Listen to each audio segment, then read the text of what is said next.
This might be the cheapest classic car on offer. And by classic car, I mean this car is recognized by the Classic Car Club of America as such. But before getting into this one, whether you just found this channel for the very first time or you're a regular viewer, welcome to What It's Like. I'm your host, Jay, where we dive deep on the history, specs, design, mostly focusing on vehicles from 1930s through the 1970s and stuff outside of those parameters, of course. If you dig seeing these gems in mini documentary format, do me a solid and subscribe and hit the bell icon next to it to never miss a video. 1929 Lincoln model lineup consisted of one model, the Model L, offered in two wheelbase configurations, 136 for most of the body styles, and 150 was available for limousines, 7-passenger sedans. New for 1929 was the radiator shell was taller, narrower. The leather external visor is now dark glass. Lincoln Model L was offered in a plethora of different body styles, whether that be from Lincoln built in-house or from a coach builder of your choice. Coach builders included but not limited to Brunn, Willoughby, Judkins, Dietrich, LeBaron. Or you could simply buy the chassis and take it to any coach builder of your choice. Let's talk specs. It rides a wheelbase of 136 inches. Price, $4,800, which would be equivalent to you spending $90,235.79 in the year 2025. Total 1929 Lincoln Model L production was 7,672 units, of which 209 were the two-door, four-passenger coupe variety like our car. Moving on to engine, only one engine on offer, 384.8 cubic inch displacement, 60-degree L-head V8. It was capable of making 90 horsepower, 2,800 RPM, estimated 170 pound-feet, or 230 newton meters, around 1,500 RPM, which is an estimate. Bore of 3.5 inches and a stroke of 5 inches. Compression was 4.81 to 1 with 3 main bearings. It was backed to a 3-speed manual transmission. I found this 1929 Lincoln Model L out at Motor Car Portfolio in Magnolia, Ohio, where they got this car and a selection of other cars currently for sale. 4 hours of operation, directions. To get the full scoop on this car, be sure to click the link below after the show. Let's talk styling on this absolutely gorgeous car. Starting with the fenders. Just notice the bead doesn't start until about right here. The front of the fender is completely smooth. Just look at that fender profile. Notice how it raises up right there. It has that nice definitive line.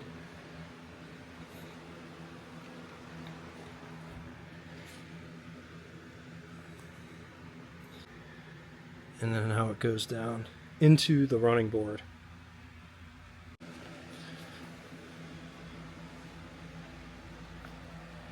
Just look at how the chassis extends out. This car doesn't have any bumpers, which is interesting. In the front, there are holes for bumpers. It's got the Claxton horn in the front. Headlights are absolutely massive. Here's my hand for reference. My hand's 7.5 inches long. The headlights are mounted to the bar that goes in between the two fenders for structural rigidity so it doesn't flap going down the road. Braces everything. The grille looks to be thermostatically controlled. The louvers are closed at the moment. Beautiful Lincoln badging there with the Greyhound on top.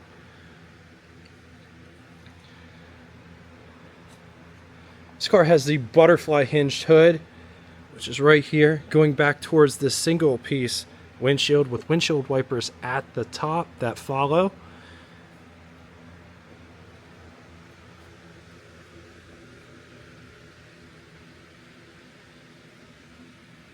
Beautiful wire wheels.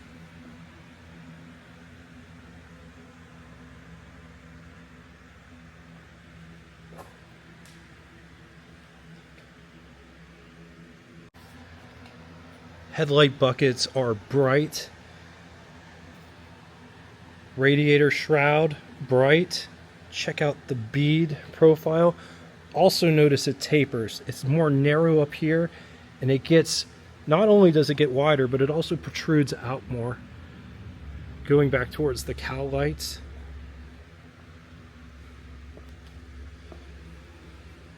This car does have a cowl vent in the center. Check out the hood visor. That's pretty cool. I like that it's tinted. It's almost like tinted glass. This one does not have a full steel top. Instead, it has the chicken wire material roof. It does have drip rails in the front as well, and they go all the way back. The rear fenders also have this bead that cap off. And notice how the fender kicks out at the back. Beautiful wire wheels with Lincoln logo in the middle.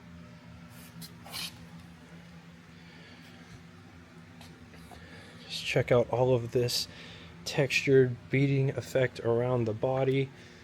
Curves nicely back here. Single brake light. The bumpers are totally different in the back, and split and curved. Spare tire in the center. Gas filler is right there for the gas tank. This one has a trunk as well as a spare tire.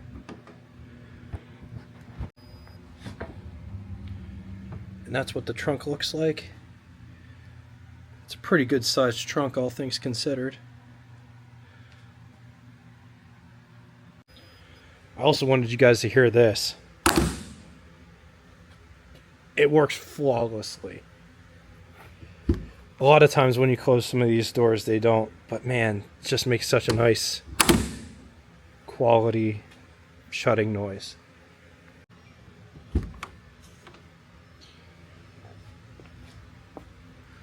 So this door will open up 90 degrees to allow plenty of access into the cabin. Just take a gander at this door and how it is designed. Notice the whole inner part of the door is wood, and it's just covered in steel. It's all framed out, and it curves at the bottom. It actually gets more slender at the bottom as well. Nice wood.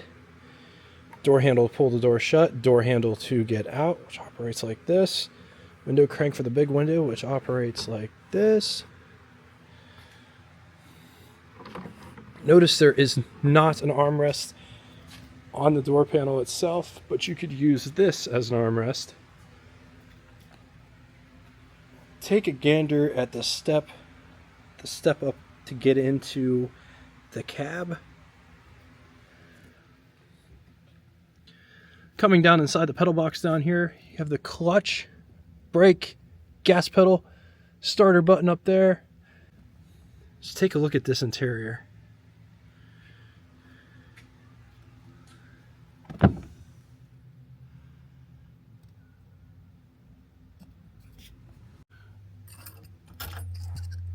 Here's what the key looks like. It's like a tractor key. It's just a little tiny key. Some aftermarket switches were installed. You have some controls on the steering wheel for advanced retard for the spark as well as horn. Over here, that's the gear selector and handbrake.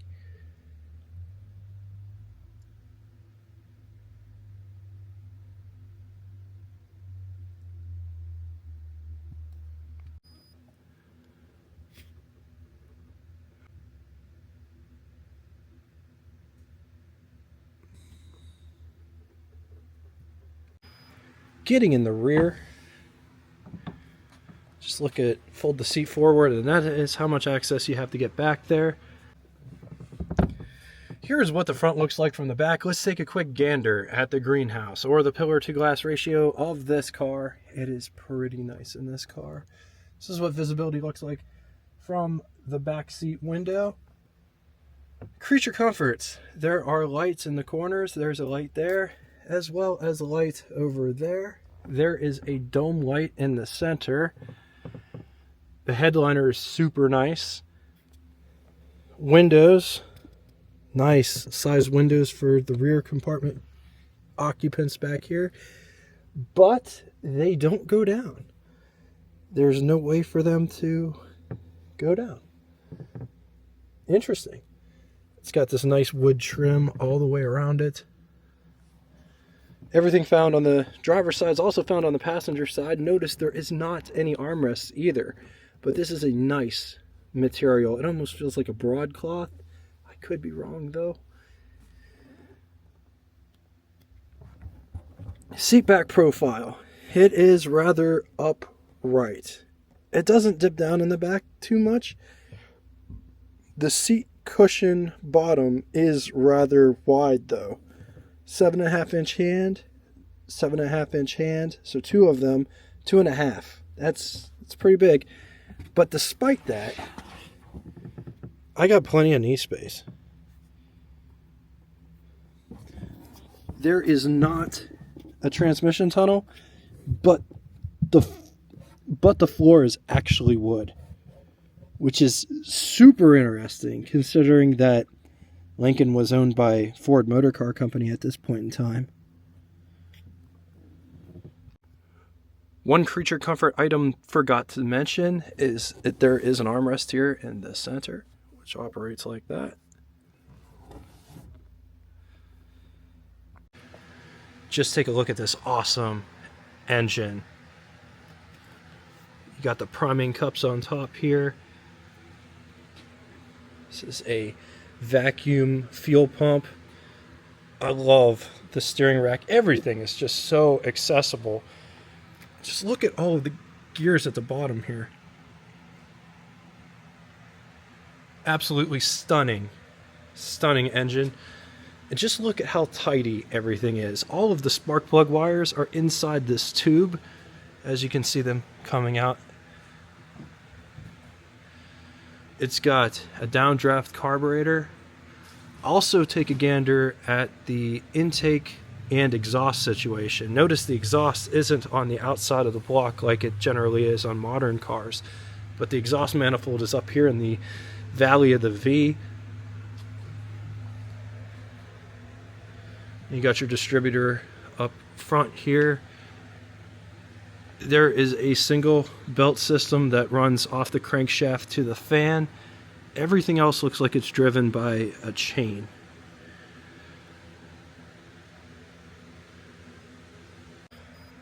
Also wanted to point this out. Look at how the water intakes or returns are. And notice it's like wide here so that it goes to both engine blocks. It's almost like two separate 4 cylinders.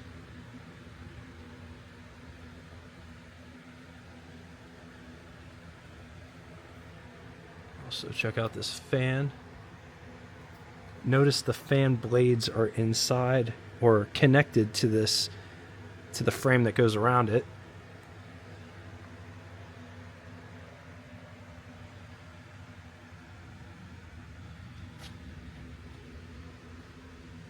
Massive V8.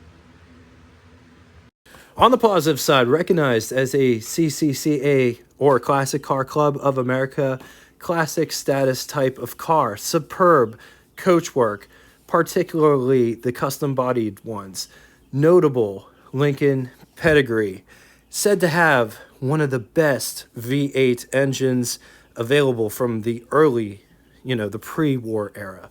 Against it, extremely costly to buy depending on body style, but this one is a stellar deal.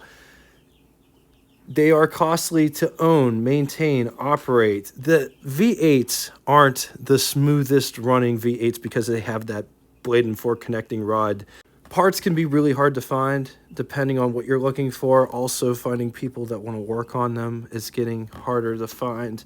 The Model L kind of gets overshadowed by what comes later, the Model K and the KA with the more powerful V8s that come out in 30 through 32. All right, now it's time for Would You Rather. These aren't fair by any stretch of the imagination, but which one would you rather have? 1929 Cadillac or 1929 Lincoln or 1929 Peerless? I'm going to leave this here for a minute. If you need more time, feel free to pause the video. On to the second scenario, 1929 Packard or 1929 Lincoln or 1929 Chrysler Imperial. Once again, going to leave this here for a minute. If you need more time, feel free to pause the video. On to Name That Tune. First person to get both the name of the band and the song title correctly in the comment section will have their comment pinned to the top of it. Thank you all so much for coming out and watching this one. If you'd like to get in touch with me, shoot me a comment in the comment section below, or you could always send me an email at what_its_like@yahoo.com. Thanks again for everything that you guys bring in the comment section. I appreciate everything that you guys share. And until next time, toodaloo! Welcome to the after show. This part of the video doesn't have any sound or commentary, but it gives you the opportunity to see this car in its entirety, like you can't see from pictures far away or pictures from the internet. Enjoy.